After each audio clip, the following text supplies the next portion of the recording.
Hello বন্ধুরা, আমরা অত্যন্ত দুঃখের সাথে জানাচ্ছি যে সেই সিরাজগঞ্জ জেলার বহুল ইউনিয়নের 300 বছর পুরানো বটগাছের ডাল ভেঙে পড়েছে।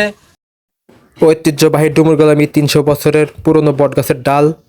এই দেখুন কি বড় মোটা গাছের ডাল অলৌকিকভাবে গত রাত্রিতে ভেঙে পড়েছে। কোনো ঝড় নাই, বৃষ্টি নাই, বুঝছেন? ঝড় বৃষ্টি ছাড়াই এই গাছটা ভেঙে পড়েছে। কত বড় মোটা! আমরা এই বট গাছে ভেঙে পড়ার কারণ, ডাল ভেঙে পড়ার কারণে অত্যন্ত দুঃখ প্রকাশ করছি। দেখছেন এটা কিভাবে সম্ভব? ঝড় বৃষ্টি ছাড়া ওই যে একজন বসে হয়েছে, দেখছেন তামাশা দেখতেছে। ধান ক্ষেত নষ্ট হয়ে গেছে, দেখছেন কত এরিয়া বুঝে ধান গাছ নষ্ট হয়েছে।